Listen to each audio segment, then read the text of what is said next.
Friends, welcome to my channel. आइए करते हैं एक्सरसाइज 7.1 का question number 6। Name the type of quadrilateral formed if any by the following points and give reason for your answer. यहाँ पर हमें कुछ जो है पॉइंट्स गिवन है, इससे हमें बताना है वो किस टाइप के क्वाड्रिलेटरल बना रहे हैं। तो इसके लिए हमें सबसे पहले क्वाड्रिलेटरल्स की प्रॉपर्टी को जानना पड़ेगा। तो आइए समझते हैं क्वाड्रिलेटरल की प्रॉपर्टीज कौन कौन सी होती हैं। चलिए सबसे पहले देखते हैं क्वाड्रिलेटरल हमारे कितने प्रकार के हो गए। एक तो होता है हमारा रोम्बस, दूसरा हो गया हमारा स्क्वायर, थर्ड हो गया हमारा रेक्टेंगल, देन फोर्थ हो गया हमारा पैरेललोग्राम, एंड नंबर 5 पे आता है हमारा ट्रेपीजियम। तो यहाँ पर हम इन चारों को समझेंगे, ट्रेपीजियम को अभी हम नहीं समझ रहे हैं क्योंकि हमें इस क्वेश्चन को करने के लिए ही इन चारों की जरूरत पड़ेगी। ठीक है, तो रोम्बस और स्क्वायर में क्या दोनों चीज सेम होती है कि इसकी क्या होती है, all sides are equal. Rhombus की भी सभी साइड्स इक्वल होती हैं और स्क्वायर की भी सभी साइड्स इक्वल होती है। दोनों में डिफरेंस क्या होता है कि रोम्बस जो होता है ना, रोम्बस इसके डायगनल्स क्या होते हैं, डिफरेंट होते हैं। Diagonals are different, but square में क्या होता है, डायगनल्स भी सेम होते हैं।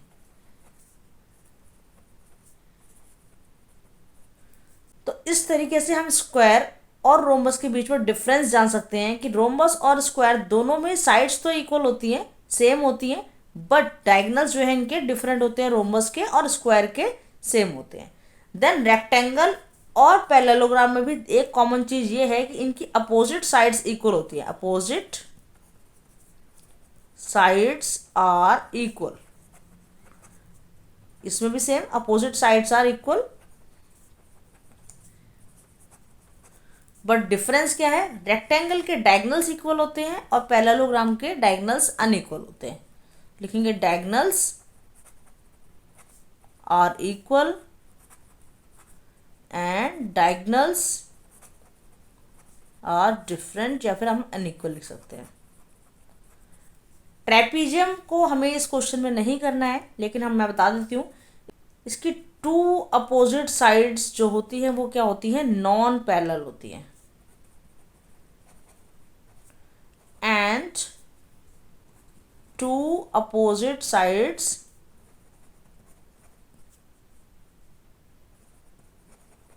आर पैरेलल, और दो साइड जो है वो पैरेलल होती है।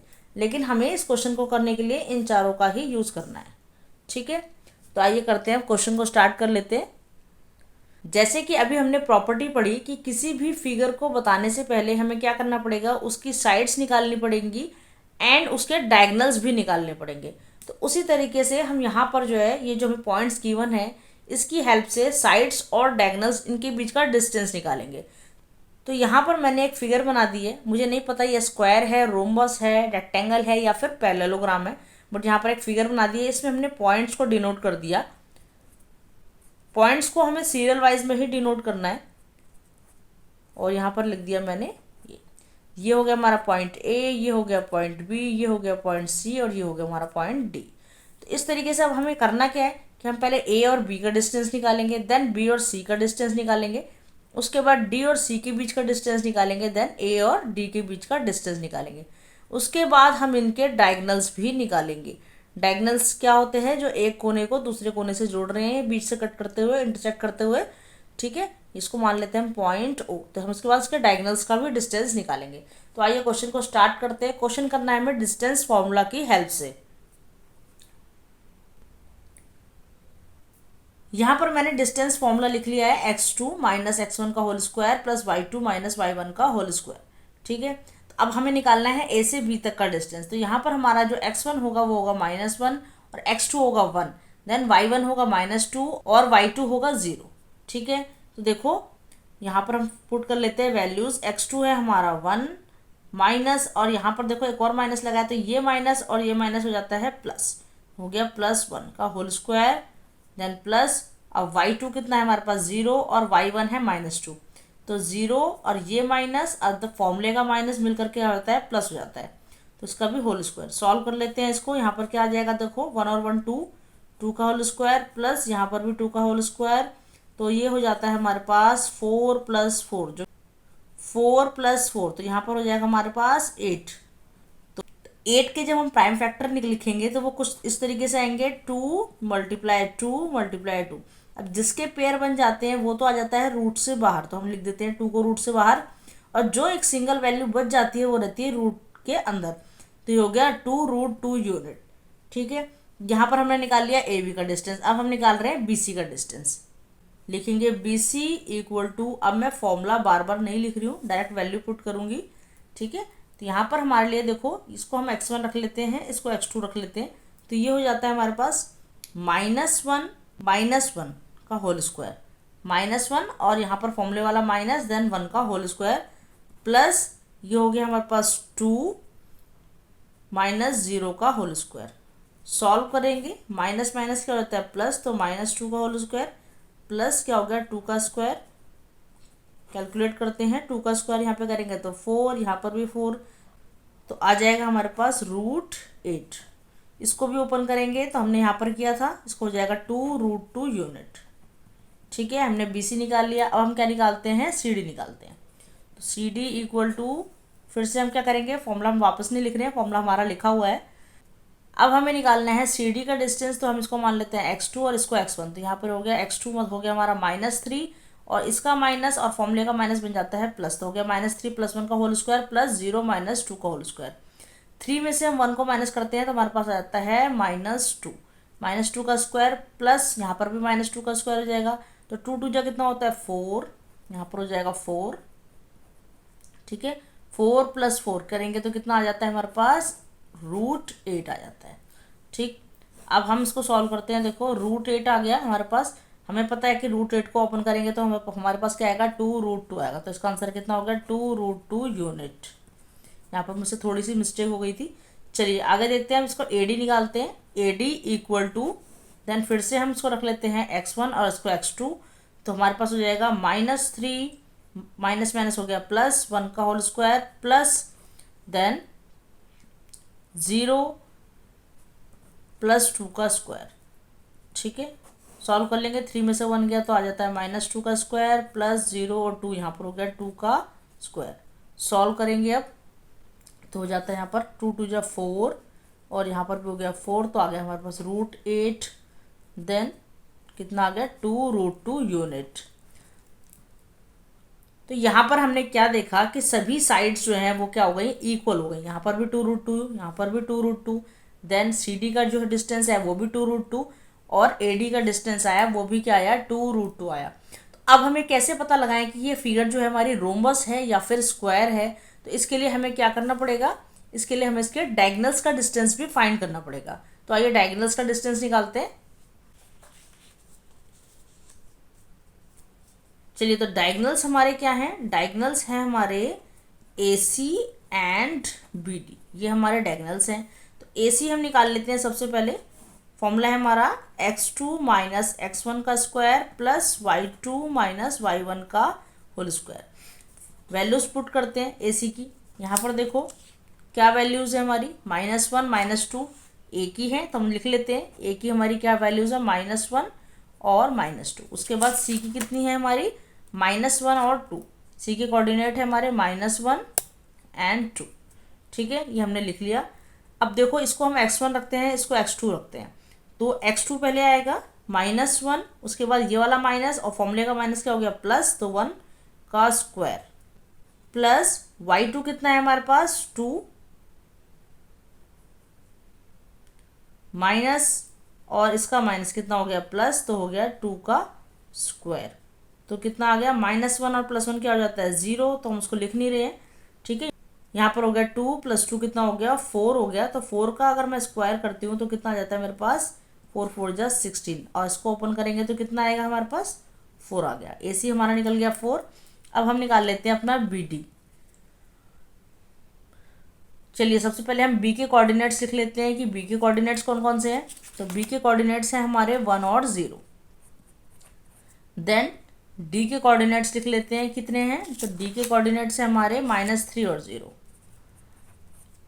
चलिए अब हम सॉल्व करने की कोशिश करते हैं। यहाँ पर फॉर्मूला हमारे पास यहाँ पे लिखा हुआ है, तो यहाँ पर हमारा x1 ये होगा और x2 ये होगा, तो -3 -1 हो जाएगा। यहाँ पर फॉर्मूला है x2 minus x1, then y2 कितना है 0 -0, ठीक है, यहाँ पर स्क्वायर लगेगा। उसके बाद सॉल्व करेंगे, -3 में से -1 यानी कि माइनस माइनस क्या हो गया, प्लस हो गया, तो हो गया -4 का स्क्वायर प्लस यहाँ पर 0 है तो 0 छोड़ देंगे। उसके बाद ये हो जाता है हमारे पास √16, तो √16 को जब ओपन करेंगे तो हमारे पास क्या आता है 4 यूनिट, ये आ गया। तो हमने यहाँ पर क्या देखा कि इसकी ऑल साइड्स जो थी वो सारी सेम थी और इसके डायगोनल्स भी क्या आ गए हैं सेम, तो ये क्या है एक स्क्वायर। यहाँ पर लिखेंगे हम it is a square because all sides and diagonals are equal. तो यहाँ पर हो गया इसका फर्स्ट पार्ट कंप्लीट। आइए देखते हैं इसका सेकंड पार्ट। चलिए देखते हैं क्वेश्चन नंबर 6 का सेकंड पार्ट। पॉइंट्स हमें गिवन है जिसको हमने एक फिगर में प्लॉट कर लिया है कि ए पॉइंट हमारा ये है, बी ये है, देन सी ये है एंड डी ये है। तो इसको हमें जो है सीरियल वाइज ही अरेंज करना होता है। उसके बाद मैंने यहाँ पे डिस्टेंस फॉर्मूला लिख लिया है, तो अब हमें क्या करना है बारी बारी से इनका डिस्टेंस फाइंड करना है। पहले ए बी का करेंगे, फिर बी सी का करेंगे, देन सी डी का करेंगे और उसके बाद हम ए डी का करेंगे। जब हम चारों का डिस्टेंस फाइंड कर लेंगे उसके बाद हम इनके डायगोनल्स का भी डिस्टेंस को फाइंड करेंगे। चलिए तो सबसे पहले ए बी का डिस्टेंस निकाल लेते हैं। फॉर्मूला यहाँ पे लिखा हुआ है, तो यहाँ पर हमारा x1 -3 है और x2 क्या है 3 है, तो लिख लेंगे 3 माइनस माइनस क्या होता है +3 का स्क्वायर प्लस y2 हमारा कितना है 1 और y1 है हमारा 5, तो लिखेंगे 1 -5 का स्क्वायर। ठीक है, सॉल्व कर लेते हैं। देखो कितना आएगा, 3 और 3 कितना होता है 6 का स्क्वायर प्लस 5 में से 1 को माइनस करेंगे तो आएगा -4 का स्क्वायर। यहाँ हो गया 6 6 जा 36 प्लस 4 4 जा 16, दोनों को ऐड कर देते हैं तो आ जाता है 36 और 16 को ऐड करेंगे तो हमारे पास आ जाएगा। देखो 6 6 होता है 12, 3 और 1 4 और 1 5, आ गया √52। ठीक है, रूट को खोलने की कोशिश करते हैं कि रूट खुल सकता है कि नहीं।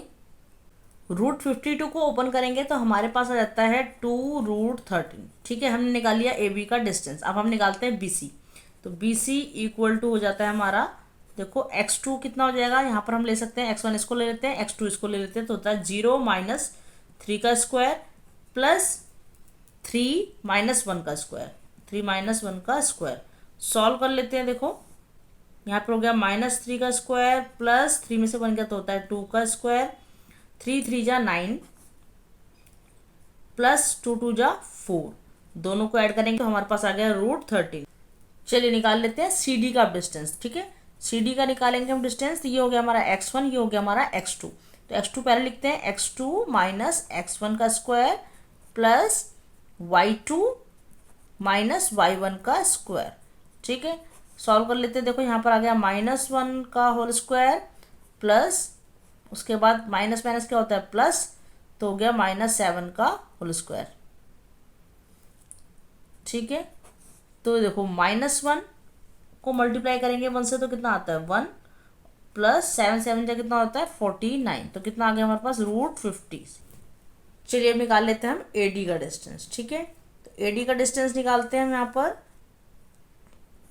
देन यहाँ पर भी ए, ये हमारा x1 ये हमारा x2, तो हो जाता है -3 और माइनस माइनस क्या हो गया +1 का स्क्वायर प्लस 5 और माइनस माइनस हो गया प्लस, यहाँ पे हो गया स्क्वायर इक्वल टू, देखो 3 में से 1 गया तो कितना आता है 2 -2 का स्क्वायर प्लस 5 और 4 कितना हो गया 9 का स्क्वायर, हो गया 2 2 जा 4 प्लस 9 9 जा 81, दोनों को ऐड कर देंगे तो हमारे पास आ जाता है 585। अगर आप यहाँ पर ध्यान से देखो तो आप देखोगे कि चारों साइड यहाँ पर क्या है अलग आ रही है। ठीक है, तो यहाँ पर ये कोई भी क्वाड्रिलेटरल फॉर्म नहीं कर रहा है। ठीक है, तो आइए हम करते हैं इसका थर्ड पार्ट। आइए देखते हैं क्वेश्चन नंबर 6 का थर्ड पार्ट। पॉइंट्स हमने लिख लिए हैं, यहाँ पर हमने फिगर में इनको प्लॉट भी कर लिया है और हमने डिस्टेंस फॉर्मूला भी लिख लिया है। सॉल्व करते हैं। देखो ए बी का डिस्टेंस निकालेंगे, जिस तरीके से इसके पहले 2 पार्ट किए हैं सेम उसी तरीके से करना है। उसके बाद देखना है ये क्वाड्रिलेटरल की किस प्रॉपर्टी के साथ मैच होता है। तो चलिए निकालते हैं ए बी का डिस्टेंस। ठीक है, ए बी में पॉइंट क्या है 4 और यहाँ पर देखो 7 है, तो हमारा ये x1 है और ये x2 है, तो लिखेंगे 7 - 4 का स्क्वायर प्लस 6 - 5 का स्क्वायर। देन दोनों को सॉल्व कर लेंगे तो हमारे पास आता है 7 में से 4 माइनस करेंगे तो 3 प्लस 6 में से 5 गया तो 1, 3 3 जा 9 प्लस 1 कितना हो गया 9 और 1 10 हो गया। तो यहाँ पर आ गया हमारे पास √10। अब हम निकाल लेते हैं BC। तो BC में देखो हमारे पास ये हमारा x1 ये x2 तो हो गया हमारे पास 4 माइनस 7 का स्क्वायर देन प्लस 3 माइनस 6 का स्क्वायर। इसको भी सॉल्व कर लेंगे। 7 में से 4 को माइनस करेंगे तो आता है -3 का स्क्वायर प्लस इधर भी आ गया हमारे पास -3 का स्क्वायर। 3 3 जा कितना होता है 9 प्लस यहाँ पर भी 9 तो कितना हो गया 9 और 9 कितना हो गया √18। ठीक है, देन निकाल लेते हैं हम CD इक्वल टू यहाँ पर देखो x1 ये 4 हो जाएगा और x2 हो जाएगा हमारे पास 1 तो 1 माइनस 4 का स्क्वायर प्लस 2 माइनस 3 का स्क्वायर। सॉल्व कर लेंगे। 4 में से 1 माइनस करेंगे तो -3 का स्क्वायर प्लस 3 में से 2 गया तो आता है हमारे पास -1 का स्क्वायर।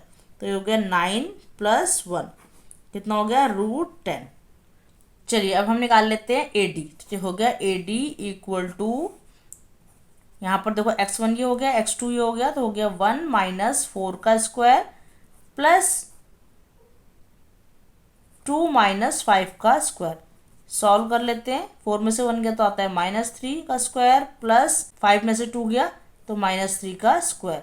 हो गया यहाँ पर 9 प्लस 9 रूट लगा देंगे तो कितना आ गया 9 और 9 कितना होता है 18 तो हो गया √18। यहाँ पर सबके आगे हम लगा देते हैं यूनिट्स। ठीक है, अब हमने यहाँ पर चारों साइड्स अपनी निकाल ली। तो यहाँ हमें क्या पता चल रहा है यहाँ पे √10 आया, यहाँ पर √18 आया, देन √10 आया और यहाँ पर क्या आया √18। मीन्स क्या है इसके अपोजिट साइड्स तो इक्वल है। ठीक है, अपोजिट साइड्स हमें पता चल गई। लेकिन अभी हमें क्या पता लगाना है अपोजिट साइड्स तो पैरेललोग्राम की भी इक्वल होती हैं और रेक्टेंगल की भी इक्वल होती हैं। अब हम कैसे पता लगाएंगे कि ये रेक्टेंगल है या फिर पैरेललोग्राम है। तो इसके लिए अब हमें क्या फाइंड करने पड़ेंगे इसके डायगोनल्स का डिस्टेंस। तो निकाल लेते हैं। सबसे पहले AC इक्वल टू देखो यहाँ पर ये x1 हो जाएगा ये x2 हो जाएगा तो लिखेंगे 4 माइनस 4 का स्क्वायर प्लस 3 माइनस 5 का स्क्वायर। सॉल्व करेंगे। 4 में से 4 गया 0 हो गया प्लस 5 में से 3 गया तो कितना हो जाता है -2 का स्क्वायर।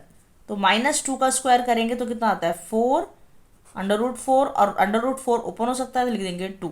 ठीक है, उसके बाद हम निकाल लेते हैं इसका BD।